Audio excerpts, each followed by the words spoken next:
And we're recording. All right, so what I want to do today, try to be as efficient as we possibly can, because I don't know how y'all feel about being on camera for an hour and 20 minutes. But we'll have class today, and I want to try to get us through the basics of Karl Marx. So I'm going to start with some really, really simple stuff that's kind of assumed that you know in the book, and if you don't actually know it, then probably it'll help you out. Trying to get the light work. And then we're going to work our way through the highlights of Karl Marx. I'll try to get through that today in an hour and 15 minutes. And then on Thursday, I'm going to do this again, but I'm not going to require anybody to show up. I'm essentially just going to do virtual office hours. And then anybody who wants to come in is absolutely welcome to.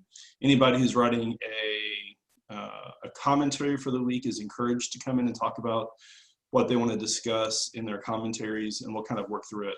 But it seems a bit unrealistic or unfair to ask everybody to come in twice a week at 9:30. I was actually really worried about people going out and getting jobs because you could, and now it looks like the economy is completely shutting down, so I don't have to worry about that for a couple of weeks. Go figure. All right, so to get started, I guess the best thing to do, actually, I'm going to pick on Logan because we were talking about this right whenever you got on. What is the goal? Well, I guess I'll ask anybody this question, and I'll pick on Logan in a second. When you buy something, why do you buy things? Because I want it. Why do you want things? We're materialistic. They look nice. I don't. Several reasons, probably. Whether it's a necessity or something that piques my interest or something that I like. Sure, that makes sense. So if you're acquiring, like if you're buying, clothing, there's a functional purpose, but there's also a materialistic purpose. If you're buying a new house or renting a new house, there's a functional purpose and a materialistic purpose. That makes sense. If you're eating food, obviously you're consuming food for natural reasons. All right, so this is where I'm going to pick on Logan. So where did you say you work, Logan, for everybody who's in a little bit late? I work at Hibbett Sports. Okay, and how many locations does Hibbett have?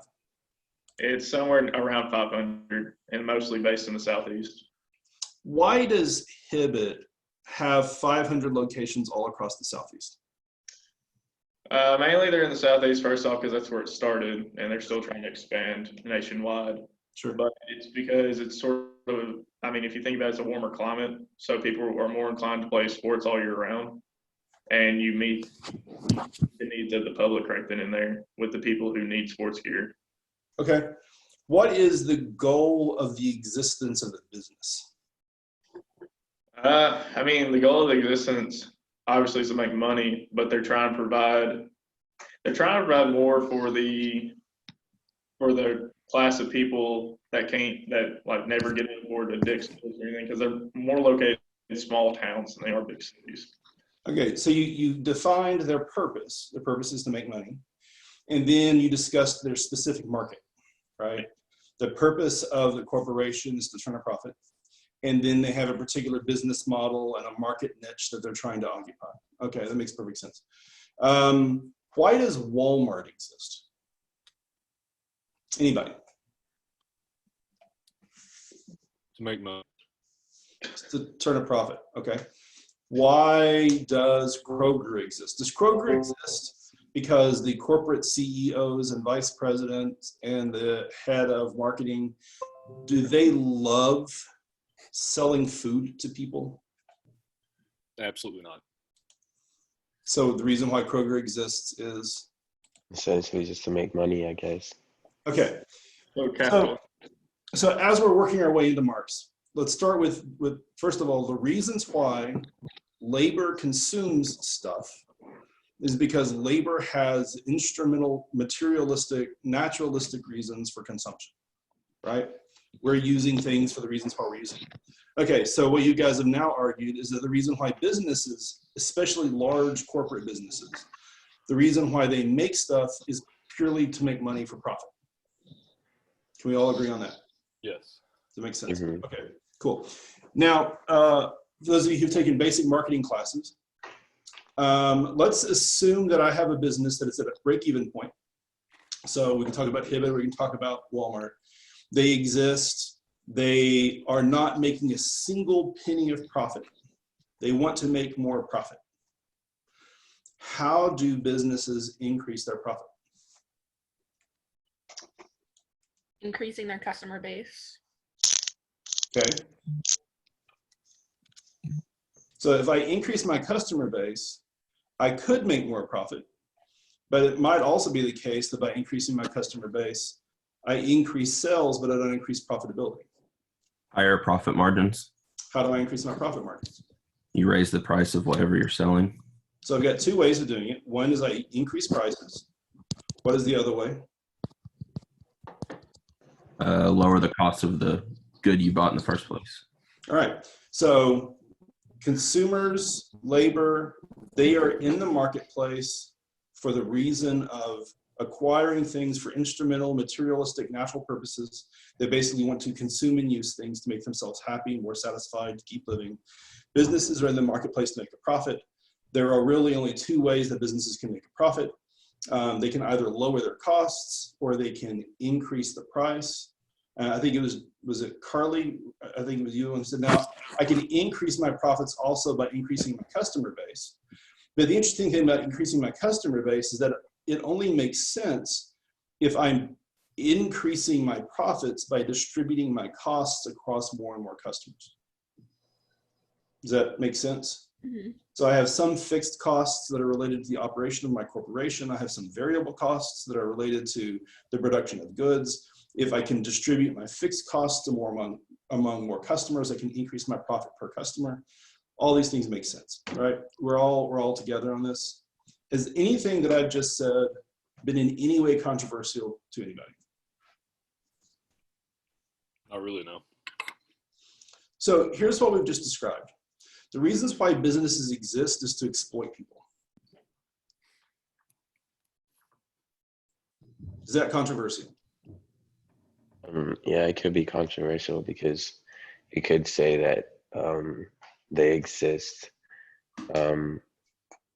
like complementary to other businesses so that you can actually have an economy, like a running economy that benefits everybody. So let's say that my job as a business, let's say that Campbellsville were for-profit, it's nonprofit, but let's say that Campbellsville University was a for-profit entity, and our job was to train labor, which some argue that it is. Our job is to train labor so that other businesses can use labor and make a profit. You could argue that the for-profit education industry isn't about exploitation. However, we're still trying to make a profit. And the way that we're trying to make a profit is by the facilitation of other industries that are trying to profit from exploitation. So even if we're not in the business of exploitation, we are part of the exploitation supply chain. I mean, I agree. I think we can all agree that it is exploitation, but like that term has a negative connotation. So when we hear that, we automatically think, oh, you're exploiting people. But I mean, it makes a lot of sense that that's exactly what you're doing. I mean, you're trying to get people to give you as much money possible and make as much money as possible and pay people as less, whatever. So, I mean, it's true, but today we think of that as such a negative term, but I mean, I guess it's really not if you look at what it actually means, if that's how you think. It was being corrupt, and when you hear corrupt, people just tend to freak out. So that's why I agree with Jason. That, I mean, saying wrong connotation, but you're absolutely right in the fact that businesses are trying to get money any way possible. Well, is it exploitation to try to increase your personal wealth, though? Is that like inherently how we look at it?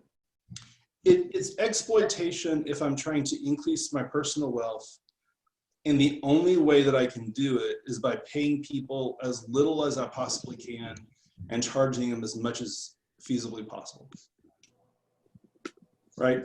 And so if it's possible, so let's say, for example, that I'm trying to maximize my wealth. Well, maybe I could not maximize my wealth and I could pay my employees more money. Or maybe I could not maximize my wealth and I could charge my consumers a little bit less money. Right? Like there would be ways for me to, think about the million perspective, I guess, but there would be ways for me not to be exploitive. But if my business model is to make as much money as I can by taking advantage of you, by paying you as little as I possibly can, then yeah, that's exploitation. I feel like you almost have to be like exploited like in today just to like keep up with everybody. Like you have to exploit people almost in a lot of businesses. Especially in a capitalist society. Yeah. Every man for himself, basically. You're trying to get as high as you can. So here's where we are so far. And I think maybe the best industry to pick on would be the best business model to pick on would be somebody like an Amazon. We agree that Amazon's goal is to turn a profit, that the people who run Amazon don't necessarily enjoy, they don't live for shipping goods all around the world and all that stuff. They are in business to make a profit.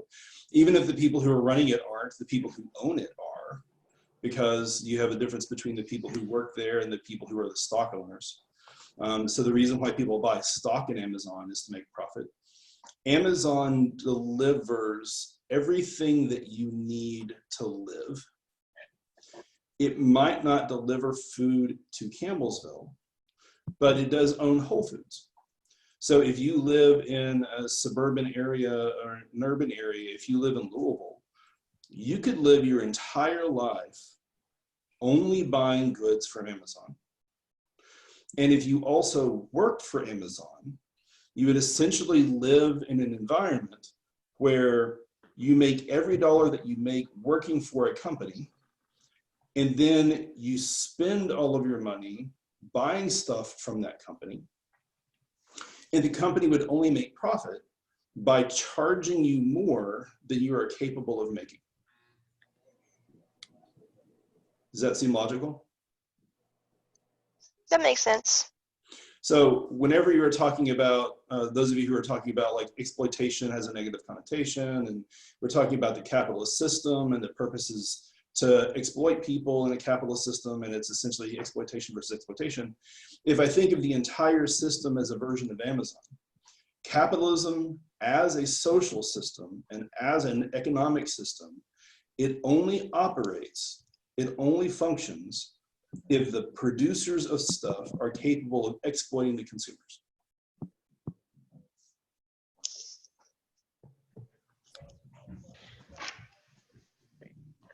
How are we doing so far?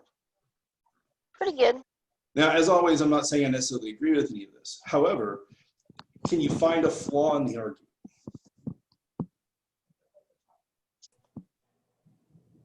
Okay, now this would not necessarily be true for all businesses, right? Like if I think about somebody who owns a small business, you know, think about here in Campbellsville if you've been to Hardin Coffee, or if you think about Brothers, right? The guy who runs Brothers, he actually genuinely enjoys food, and he actually genuinely enjoys making barbecue. And he found something that was his passion, and he makes a living off of his passion. He doesn't cook food as much as he used to, but still he got into that business because it was a thing that he enjoyed, and he tried to monetize what he enjoyed, right? Does that make sense? If I think about a person who Paz Yoga, any of you who ever participated or gone to Paz Yoga or any of the other kind of small gyms, a person who's really into self-help, spiritual help, self-care, found a way that they could monetize their passion. And so they're really not necessarily part of the capitalist system, not in the way that we think of it. They're not certainly part of the corporate system because they're just simply trying to figure out how to make a living. And they set prices in a way that they can make a living. And at some point, if they were making too much money, maybe they would hire labor, or maybe they would just say, we've made as much money as I care to, and I'm not going to hold more classes just because I have more customers or whatever. But that's a little bit different from capitalist system, corporate America, all the people who are making and losing money on the stock market, right? Does that sound controversial? Not to me, at least. I think that sounds fair. Okay, so here's where Marx comes in. Marx is going to ask the exploited of the world a couple of questions.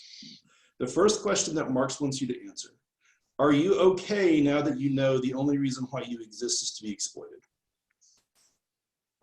That we have built a system, an economic system, a social system, a political system where the people who control the political system through campaign donations or whatever, or in Karl Marx's time, the people who control the system because they're part of the monarchy or whatever, the people who control the political system, the people who control the economic system, all you are is something to be exploited.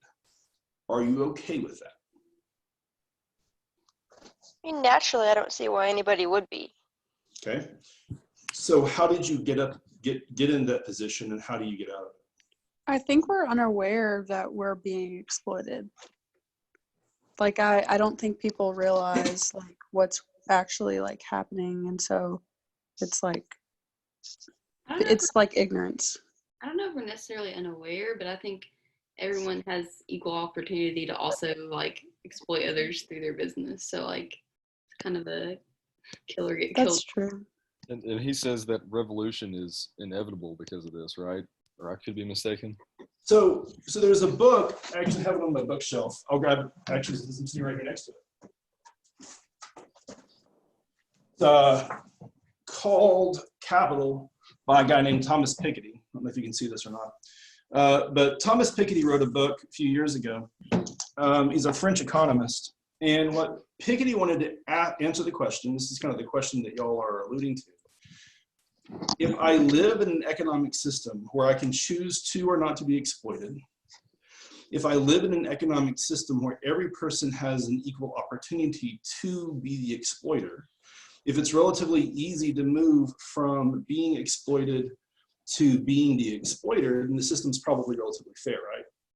And I think that's Lydia's point. As long as we can move from one side to the other, it's cool. If, however, the nature of the capitalist system is such that all wealth is going to, over time, become increasingly consolidated, and that there's going to become a point where it's harder and harder for the exploited to escape exploitation, or where it's harder and harder for the exploited to move into the exploiting class, if that's the way the world works, then capitalism has a fundamental problem. Right? As long as everyone has choice, we're cool.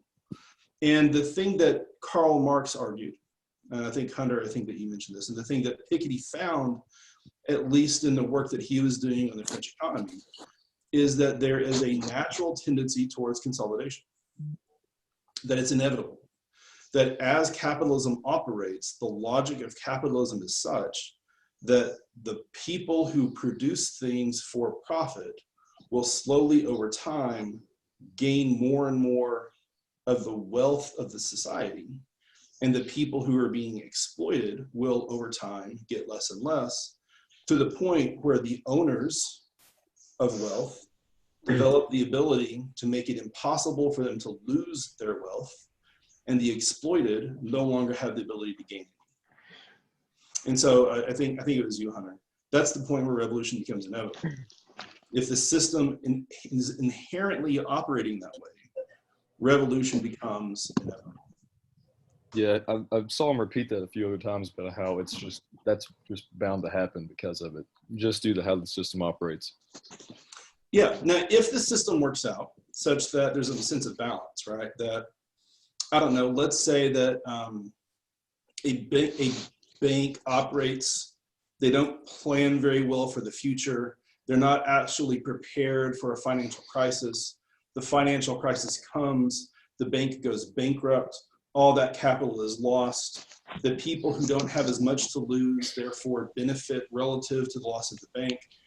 If that's how the system works, then we're okay. But if the system is designed such a way that I can go bankrupt if something bad happens, that a small business goes bankrupt if, say, no one is allowed to go into the restaurant, but the airline industry, major airlines, that the banking industry, that major manufacturers are somehow protected or bailed out because of the nature of the capitalist system and the ability of the capitalists to exploit the government, well, then it's inevitable. Like, all small business owners go bankrupt, all big businesses are protected by the government. Consolidation is inherent in the system. And for somebody like Marx, the only questions are you okay with that? How did you get there, and how do I get out of it? Now, this comes back to a point that I think Carson made earlier. Carson's like, well, but the thing is, people don't know that. Okay, So let's talk. And that's Marx's agenda. Marx's agenda is, listen, I have figured out how the world works. We need to tell you. We need to tell everybody. We need to figure out who to tell and make sure that everyone knows. Because when everyone understands that you're nothing more than the exploited and that the system is working against you, then we get the revolution that we need to succeed. So what part of this is controversial?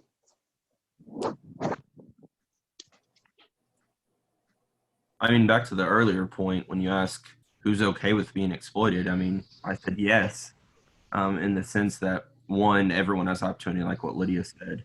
And then two, I'm getting something in return. Like, in theory, it's all voluntary. I don't have to buy, in theory, trust me. But in theory, I don't have to buy anything if it's too expensive for me. I don't have to work for them if I don't think I'm getting paid fair enough. So that's kind of why I'm okay with it, right? The beauty of it is that we can switch to other things if we feel like we're being exploited too much, rather than sticking with what we have. That's the beauty of, having choice and competition in the economy. Yeah. So one quick thing, and I want to come back to you, Jason. One quick thing, I mentioned this before. The way that Zoom and other software works is that if it's not held on Spotlight, then it goes to whoever's making sound. So those of you, even if you don't have your videos turned on, if you're making sound in the background, then the camera is going to be kind of drawn to you. So just keep that in mind. You need to be mindful of what's going on in the world around you.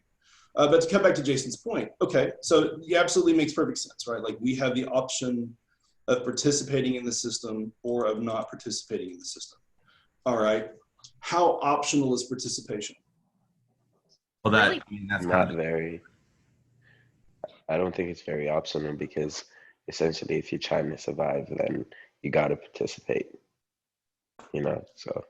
I kind of agree with that. I mean, it could be the illusion that you can't participate. I mean, sure, you could, like, not purchase, not be, I guess you could say exploited, but it's almost like you have to, or else, I mean, what's the alternative? Yeah. Yeah, the only alternative is if you could live off the land somehow, but you have to be a part of it. I mean, you could live off the land, but most people aren't going to do that.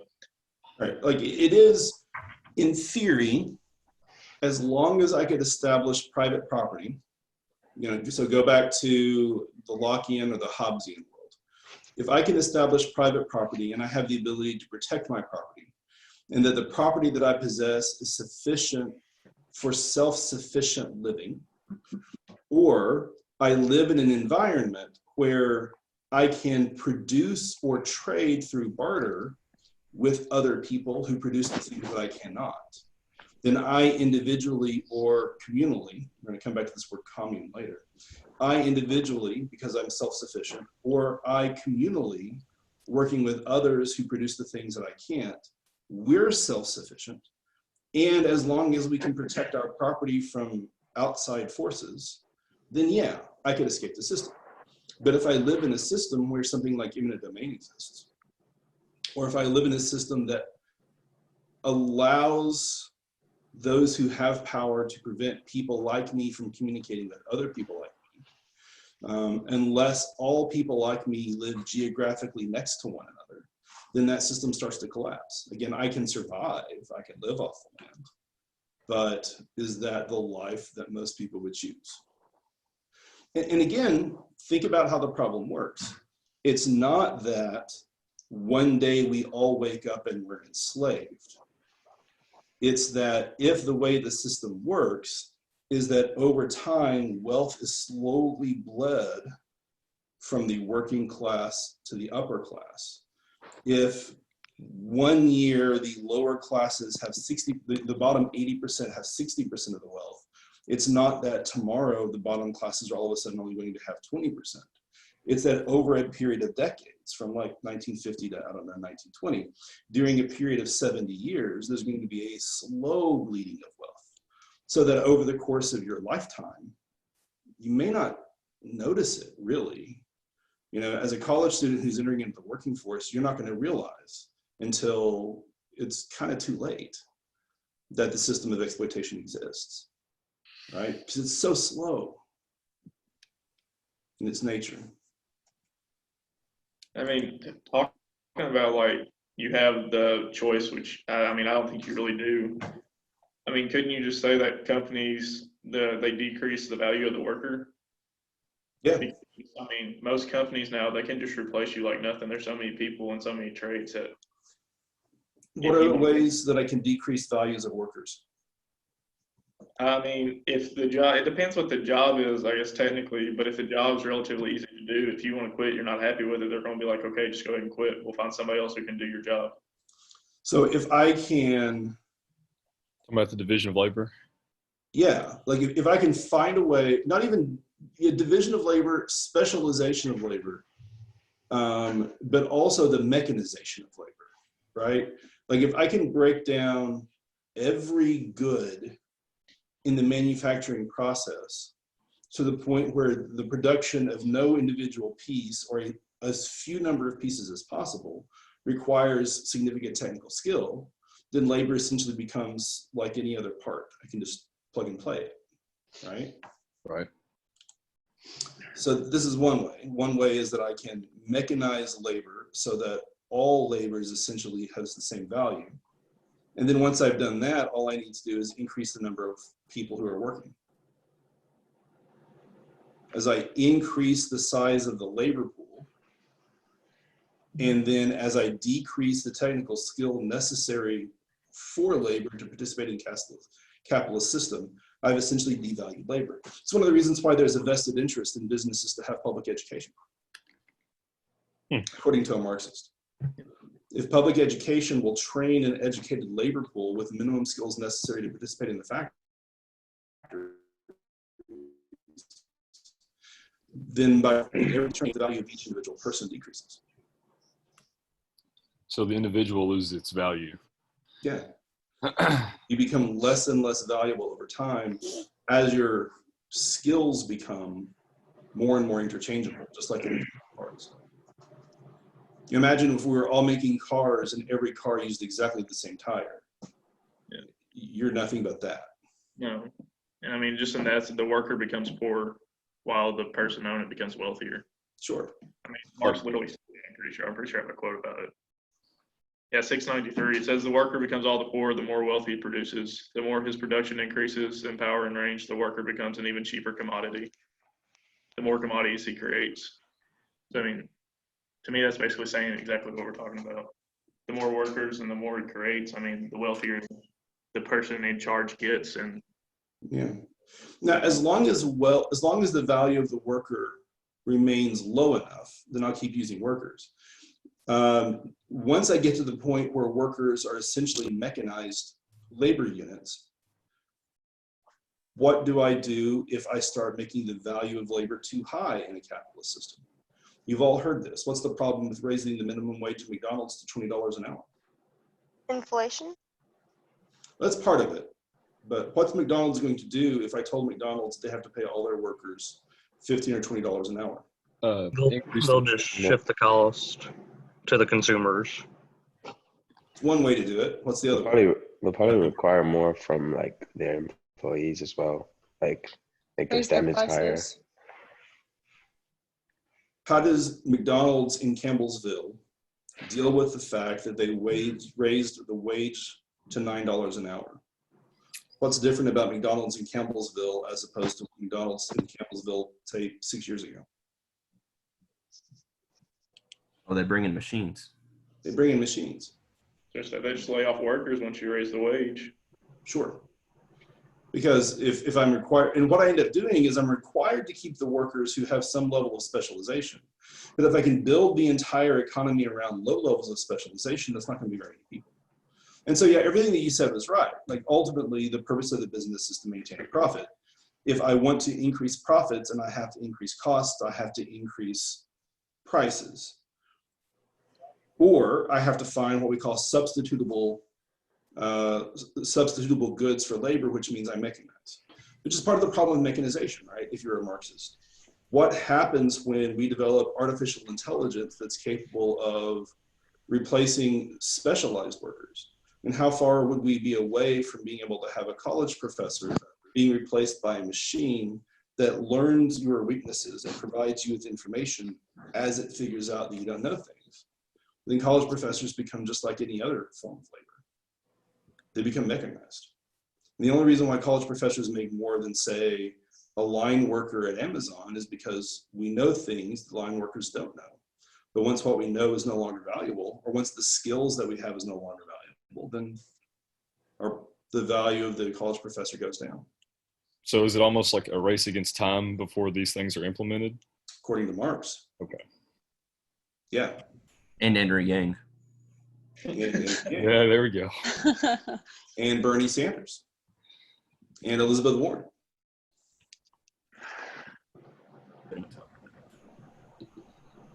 Okay, so how are we doing so far? Has anything that we've said so far, is it anything that I've said that is in no way reflecting the way the world works right now? Nothing about what you're seeing is the mechanization of labor. Nothing about what you're seeing is the devaluing of people. You see no evidence whatsoever that the capitalist system is leading to increased wealth in the hands of the few, decreased wealth in the hands of the many.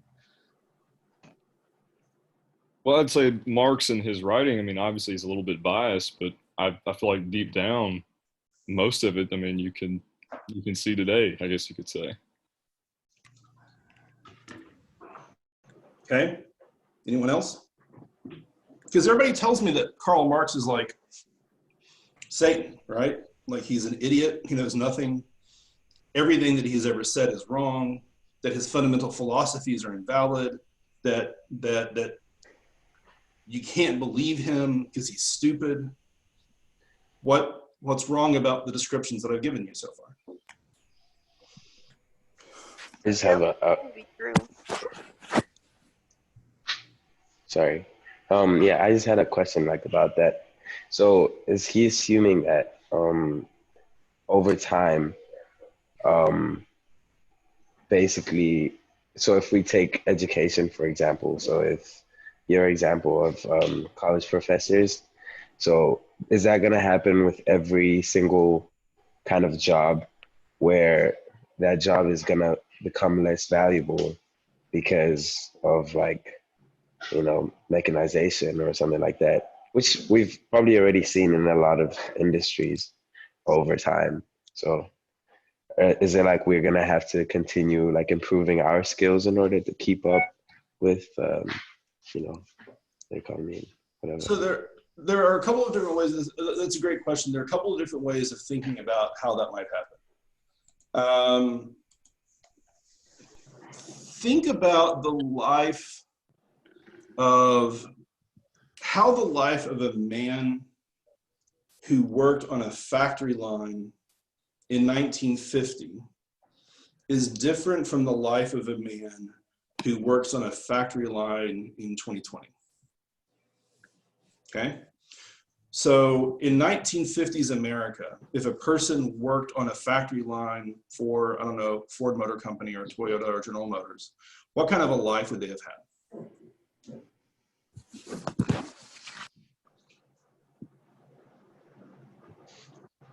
Talking about particularly in the 1950s? Yeah. I'd say they make a more livable wage than now, right? Sure. I mean, middle-class houses, and you just go to Louisville and you see middle-class houses everywhere that when they were built were probably really, really nice. If you know anything about why we have all these tract homes, if you go to Louisville, we have all these neighborhoods, or just go around Campbellsville, but you have all these homes that have middle-class houses that look an awful lot. There was a period in the 1950s. War had essentially destroyed Europe. Because war had essentially destroyed Europe, the value of the capacity of Europe to produce stuff was essentially non-existent. And so in the United States, because we had productive capacity, our labor was extremely valuable. So a middle class, a line worker who worked in the assembly line made pretty good money, right? And because they made pretty good money, they could afford nice houses. They might send their children to school. So the number of baby boomers who went to school, because they made pretty good money, the ability of the state to extract wealth proportionate to the size of the population was increased.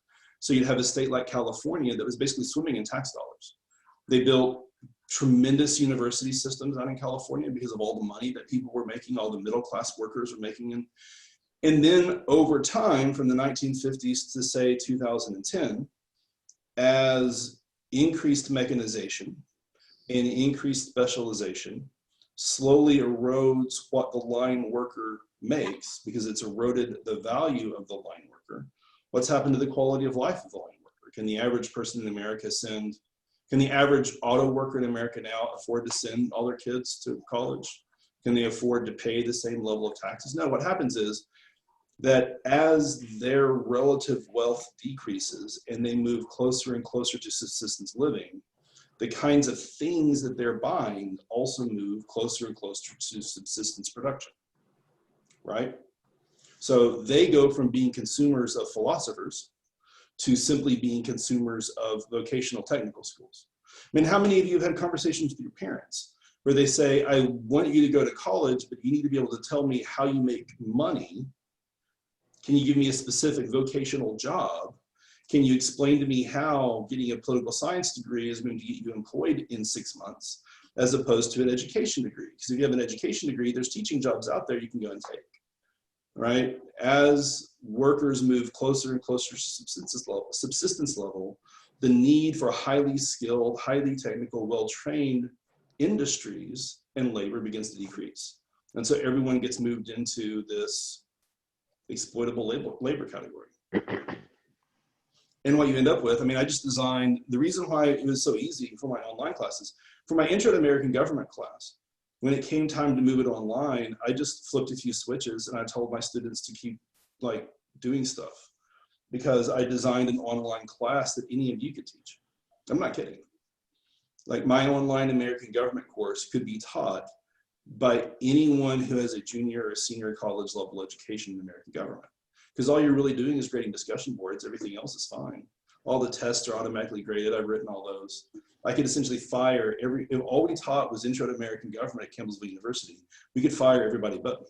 I had a friend of mine, she worked at Texas Tech University. She taught 10,000 students a year. Because all she did was design Intro to American Government classes that were fully automated. And so they only needed one person for 10,000 students. And all the other college professors could get fired.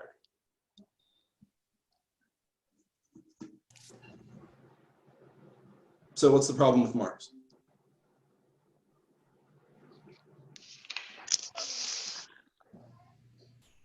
How does it not describe the world that you're seeing today?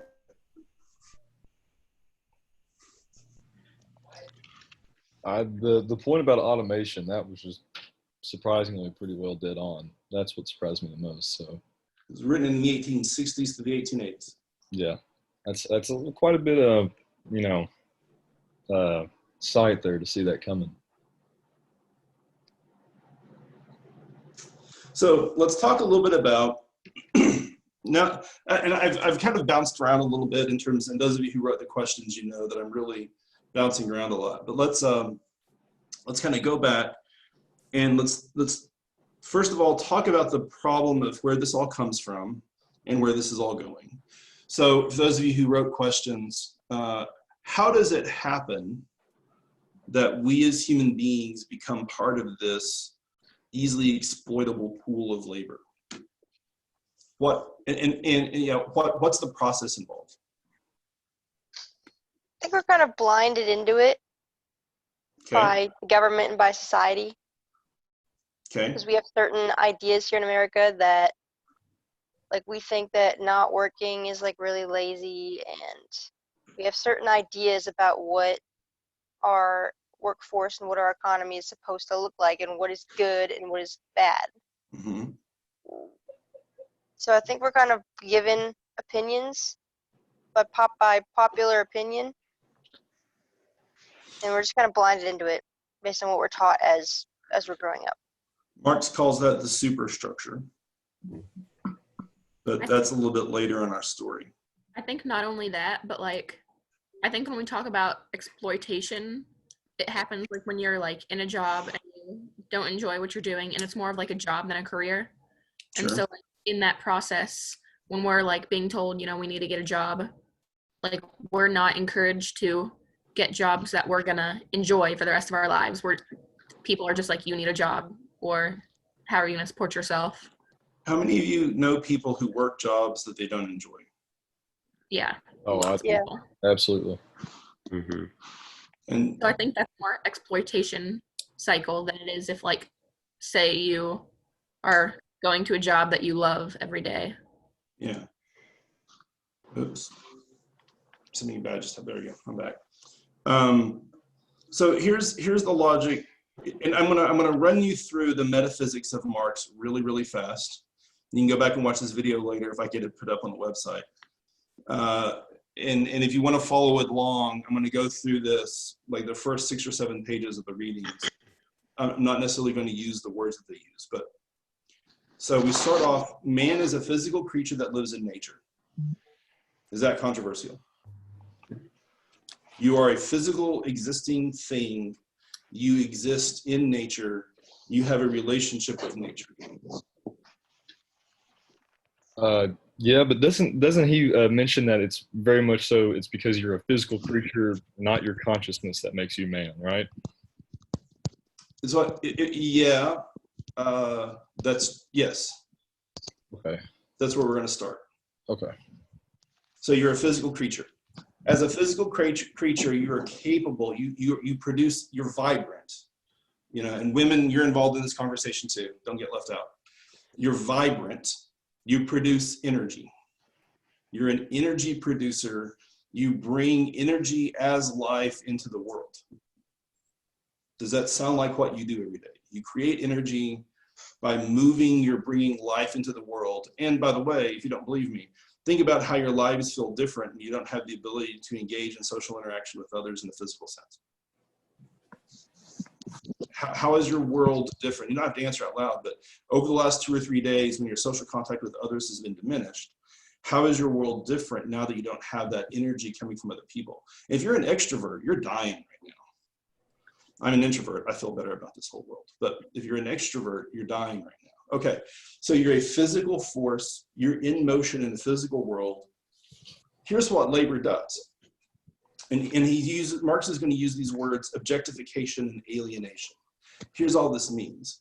You take your energy that Hobbes and Locke talk about, right? Locke talks about property doesn't become private property until you go through the process of using your labor to acquire it. The apple belongs to the universe until you reach out and you pluck it off the tree, and now it's yours. And so Marx is going to completely agree with that framework. And he's going to say that the world exists, that we're physical, and that we're going to take our energy, our life, if you will, we're going to transfer ourselves into this object. Objectification. Are you with me so far? Yeah. Now that I have this object, as long as I own this object, I still own myself.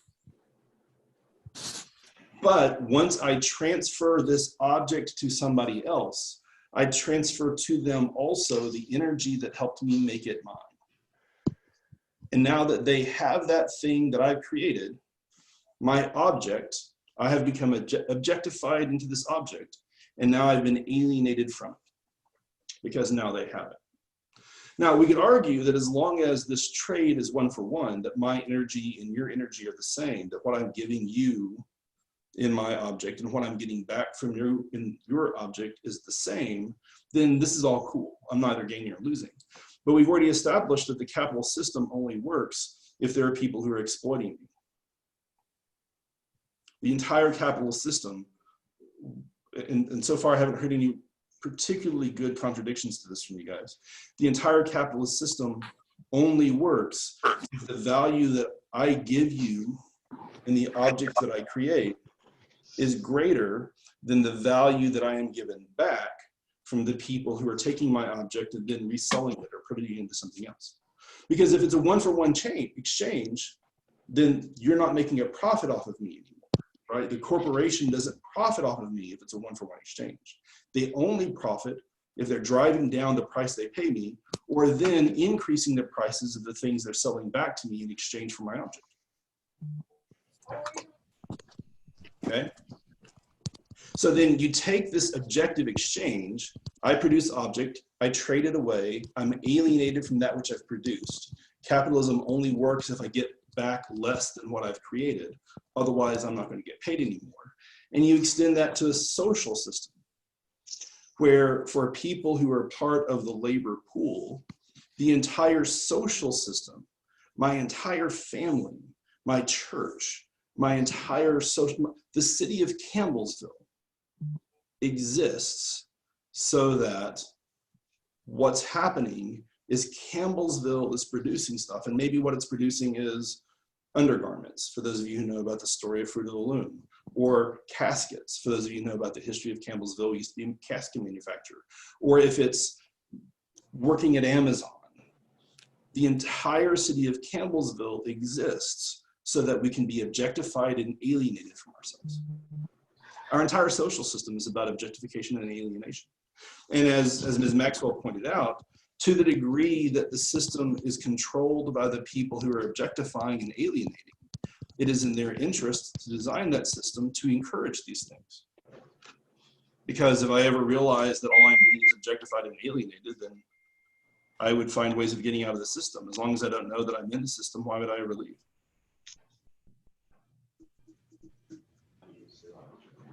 And if I reach a point, continuing to extend what Marx is saying, use really kind of complicated words.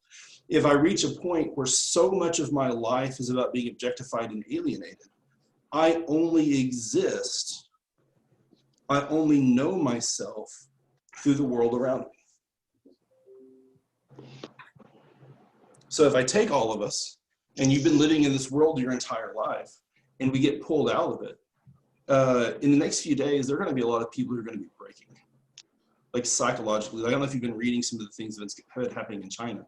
Wuhan is still under quarantine 2 months later. People are breaking inside their houses because you take a society that is built on social interaction and you take them out of that social system, and psychologically, they can't handle it anymore. It's true. They take away all they've ever known. Everything. Okay, so what part of what I've said so far, I'm trying to make it more and more complicated as we move along, what part of this does not sound like the world that you know?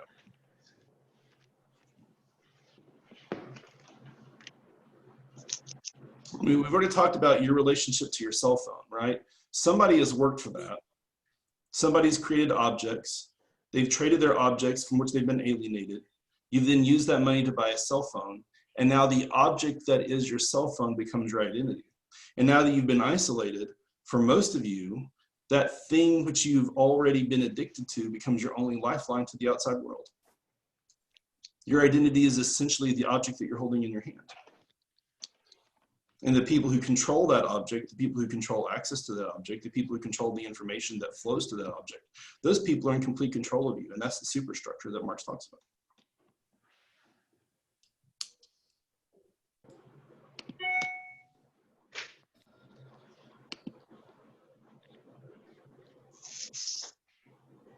So how are we doing so far?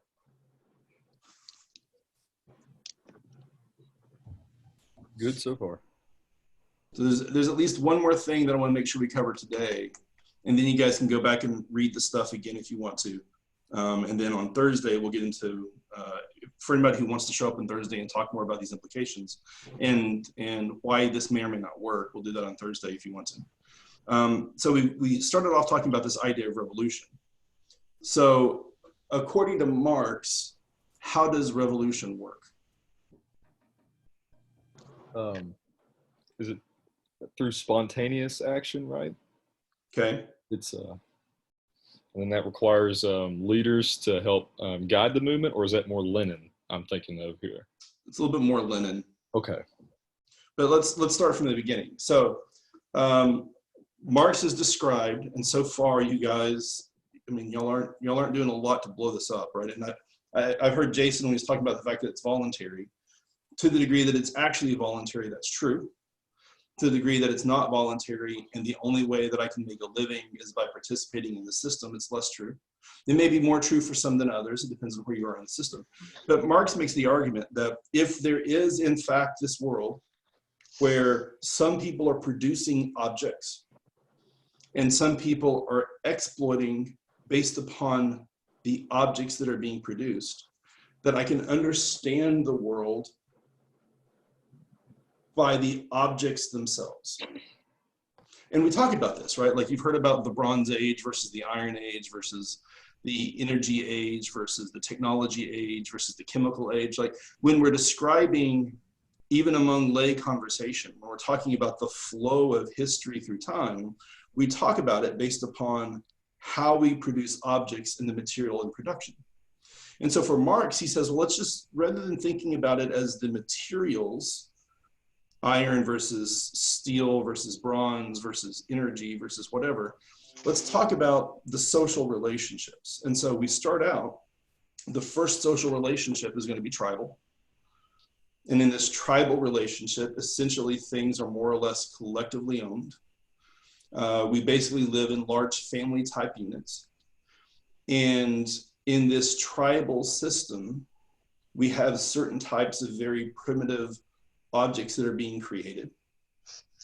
That in this tribal system, we're slowly going to see the evolution from this tribal system into something that looks more like a communal system as people move into cities and villages and towns.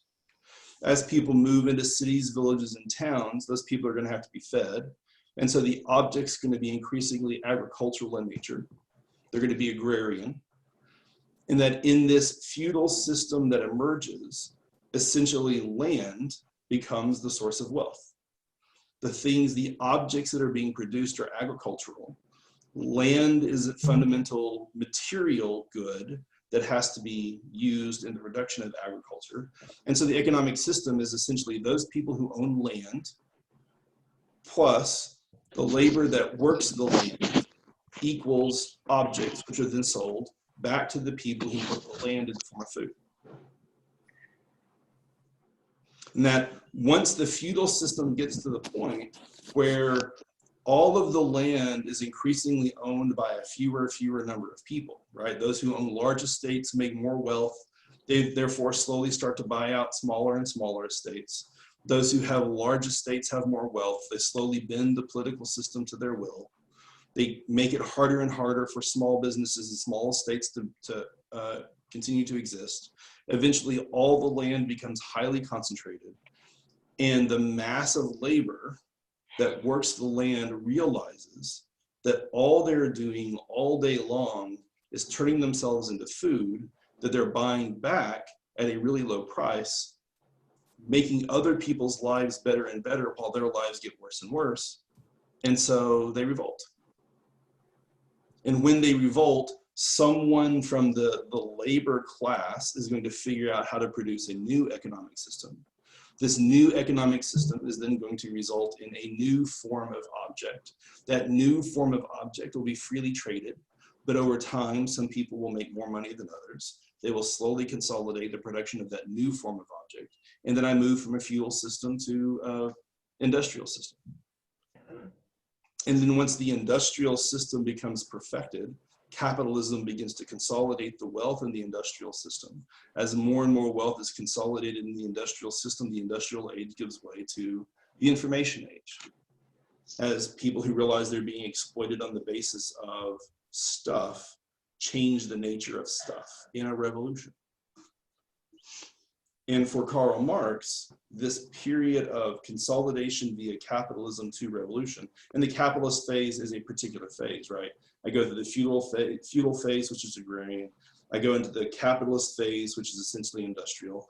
And then I move into another phase, which is essentially information-based, until ultimately the only way that we can free ourselves from this objectification is where we free ourselves from the problems of private property. Because ultimately the reason why I am being objectified is because I'm producing stuff that other people own. So if I end the ownership by others, I end objectification and alienation. And that's socialism. That's actually communism. But Okay, I went through that last part like in 7 minutes, and it could have taken me like an hour. But how are we doing so far?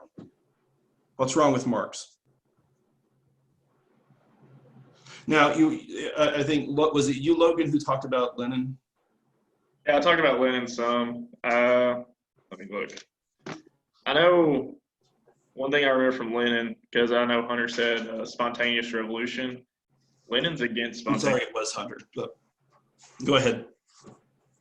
Like, he talked about spontaneous uprisings, but isn't Lenin against the idea of spontaneous uprising because it's more trade union based than the social democratic based?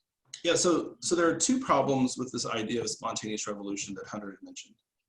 The first one is that collective action is actually not easy, right? Like, you need typically, and those of you who study the collective action problem, you understand this.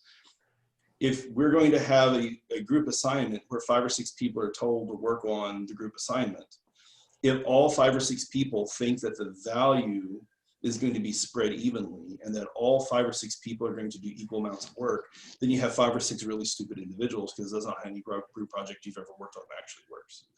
What's going to inevitably happen is somebody's going to have to step up and coordinate that group project.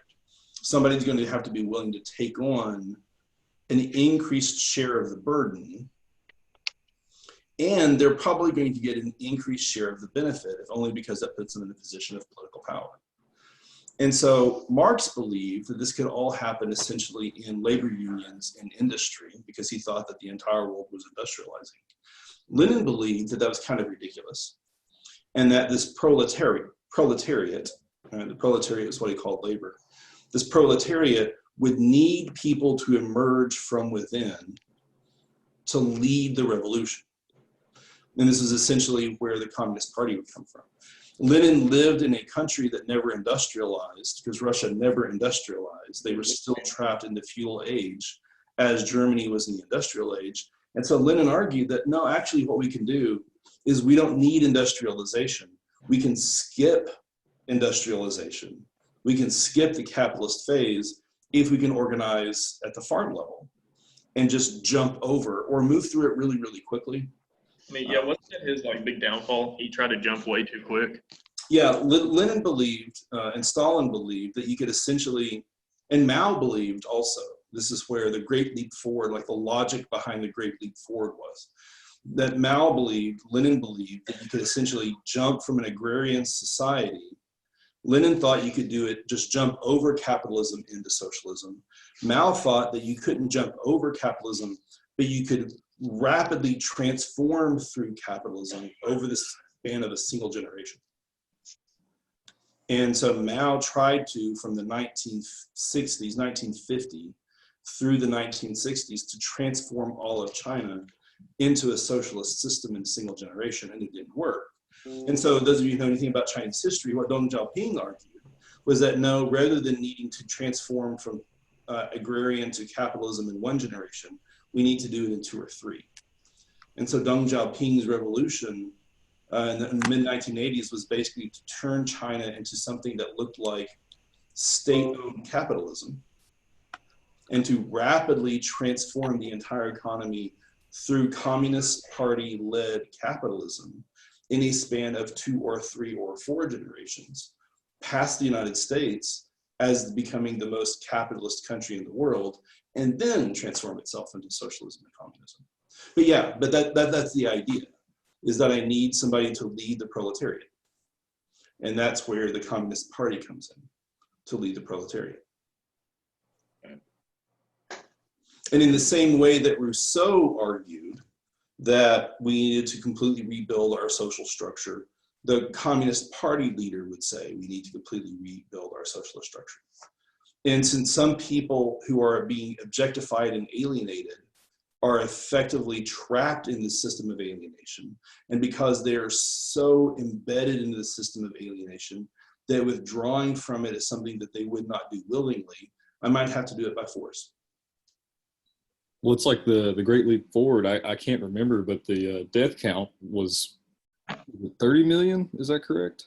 Plus or minus. Plus or minus, yeah. And I'd say that's any, if we're talking about, dissenting opinions from like Marxism or communism. It could be just the death toll that usually comes along with it. It could be through implementation or just through the doctrine itself, but that's argued. Yeah, and a Marxist would say that you're right. Some Marxists would argue that you're right. They would say that Lenin's problem and Mao's problem wasn't that Marx was wrong, it's that they tried to violate the principles of Marx and move to Since we don't actually follow Marx, they try to do their own and argue that happen on its own. Whereas Lenin and Mao said no, and Stalin said no, we can force this to happen. And it's the forcing it to happen where things become problematic. And so if you think about what a socialist is in Europe, or a Green Partier is in Europe, as opposed to a communist in Europe, they're essentially people who say, well, can I design a political system such that it eases us or accelerates us through capitalism without all the nasty side effects? That's the fundamental difference between social democracy and socialism, by the way. Is socialist parties, their goal is to transform us through capitalism to the socialist period, whereas social democrats are inherently capitalist. They're just trying to avoid all the nasty consequences of objectification by like ensuring that people have, like if you're going to objectify me, at least pay me well, at least make sure that I have quality health care. Like I'm willing to be objectified as long as I can have quality health care. I'm willing to be objectified as long as I can get a good education. I'm willing to be objectified as long as I can live in a good house. Like, let's just don't objectify me to the point where I live in squalor. And that's essentially where social democrats come in. I mean, would that be the problem why we stay in the capitalist society we're in today, is because people are more focused on their trade and the unionizing there just to get a temporary need met instead of a long-term goal? Yeah, and part of your readings kind of talk about this. Like there are various ways that capitalists have tried to stop or slow the system. And so one of the ways that they do it is just by making, creating social welfare systems. Like the social welfare state isn't actually something that the communist wants, because social welfare for the communist is really about placating the masses. It's just about making slavery more tolerable. So like tax cuts. Well, tax cuts are different because tax cuts benefit the capitalists more than they do the labor, right? Like the nature of the Trump tax cut was that 80% of the tax cut went to the top 20 or 30%. So while the people at the bottom feel like their life is temporarily going to get better, what the Trump tax cuts, according to the Marxist, what the Trump tax cuts actually did was it increased the relative power of the rich over the poor and made it easier for the rich to objectify. So you get a small benefit in your life for the first couple of years, but 5 or 10 years from now, what you find is that the power of industry over the mom and pop store has just simply been increased because the profit earned by industry is greater than the profit of the mom and pop store. Oh. Does that make sense? Yeah. So it's not the tax cut. It would instead of tax cuts, a social democrat would say, don't cut taxes, use that money to pay for free healthcare. Mm. So like Bernie's whole idea behind everything. Right. Raise taxes. Everybody's going to pay more. The middle class is going to pay more. But, right, what does Bernie say? Yes, your taxes are going to go up, but the taxes on the rich are going to go up more, and you're going to get free unlimited health care. Yes, your taxes are going to go up. The taxes on the rich are going to go up more, and you're going to get free education. Yes, your taxes are going to go up. Taxes on the rich are going to go up more. You're going to get food security. As opposed to, I'm burning the whole system down and destroying capitalism and free enterprise and all industry. Like that's not Bernie Sanders, because he's not actually a socialist or a communist as people describe. If he was actually that, he would say, we need to ban the ability for businesses to grow over $100 million, not tax businesses who are over $100 million, destroy businesses who are over $100 million, because their ability to manipulate the system is too great. All right, so I built this Marxist world for you. What part of this sounds nothing like the world that you live in today? I mean, we can talk about the problem of forced revolution in Leninism and Maoism, but in terms of Marxism, we make stuff, corporations only turn a profit if the value of what we make is greater than how much they pay us, and then the purpose of the corporate system is to turn around and charge us more and more for the things that we've already produced and traded with them in the first place.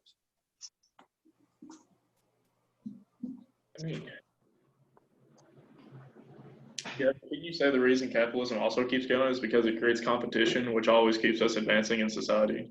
As long as the system remains competitive, that is absolutely true.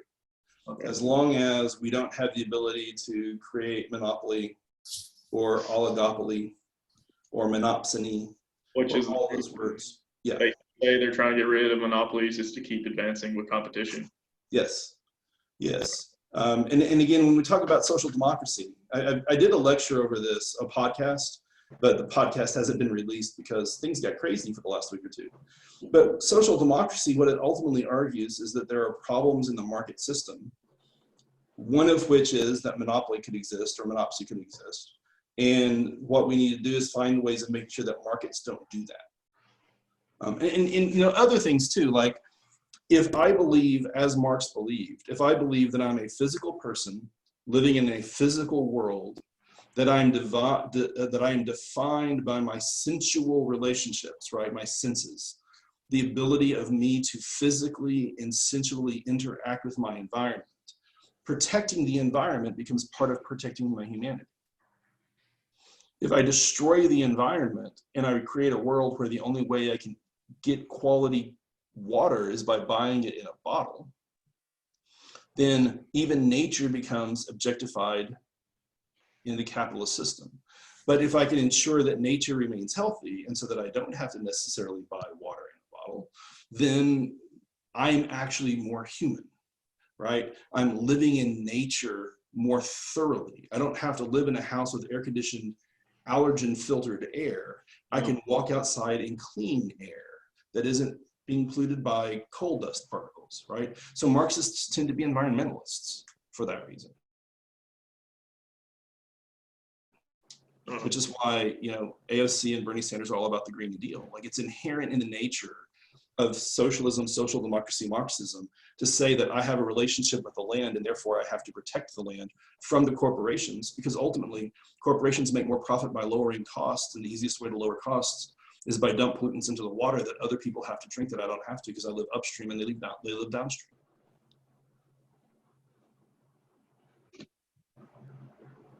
As a person who lives in a city where farms have become industrialized and the water in my community tastes horrible because of the fertilizers that are being dumped into my water supply, so that corporations who sell milk back to the farmers, back to the people who live in Campbellsville, meat that's produced in town has to be sold back through Kroger so they can increase their profits. And what part of that doesn't sound like the world you live in?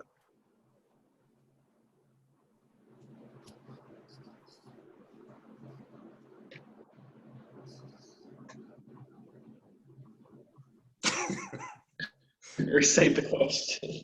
It's too easy. All right, so it's 10:40. We're at the end of half class time. So again, here's the plan. I'm actually, by the way, thank you guys for showing up. Like, there's 16 people in the class and 13 of you, and I'm not sure that everybody else is still going to be in the class in 2 weeks. So I thank you guys all for showing up and humoring me a little bit. So on Thursday, I'm going to do this again. Exact same thing. I'll send out the email to you guys. You don't have to be here if you don't want to. But if you do want to be here and continue this conversation, we're going to go a little bit further in unpacking Marx, and then we're going to spend most of the time blowing up the Marxist theory and trying to figure out maybe what some of the problems with it. Talking a little bit more of the philosophy and why the philosophy may or may not work. That's what we're going to do on Thursday. And then next week, we're going to do the same thing with Hayek. We'll meet on Tuesday in class. Thursday will be entirely optional. We'll do it at least one more week, I think, because Nietzsche and Foucault are really, really hard. And after we've done it 2 or 3 weeks, you guys can tell me. I mean, what do you think? Has this been helpful for you, or you've been better off if I just gave you discussion board posts? No, this is definitely No, better this is than way more discussion. helpful. Yeah, this is Way better. better. I mean, I know we're all in different places, so it's sort of like a normal class. So Yeah, this is pretty cool technology. Whenever I first started working here and I taught my first intro to American government, this is essentially what I did, and the university made me stop. And the reason why they made me stop was because you all have to be someplace at 9:30. And if we teach classes that are entirely asynchronous, i.e. you don't have to be at the same place at the same time, more people can enroll. And our early motivation behind sounds Marxist a little bit, our early motivation of our online program was to sell seats to as many people as we possibly could to make as much money online as we can. And so we don't do this kind of teaching in our online program, so that way we can make more money off of it. You were ahead of your time. You knew the corona was coming and you were already prepared. I'm here for you, baby. And on that note, I'm going to be I'm in Campbellsville. I'm not going anywhere. I'm going to be on campus on and off all week. For those of you who are still around, if you want to meet or come by or do whatever, I'm not necessarily terrified of the corona thing. I'll be more than happy to talk to you guys. Oh, and one more thing. Advising is still going on. We're operating under the assumption that civilization does not come to an end this week, and that we will in fact have a university come August.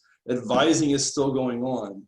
So please make sure that we get you through the advising process, that you have a schedule in place, and that we have classes for you guys whenever we come back in August. Or for those of you who are graduating, that, you know, there's still a school for your degree to have value, because if we shut down in August, your degree is essentially useless. Well, yeah, that's good. Yeah. So anyway, all right. I'll see you guys next time. Yeah.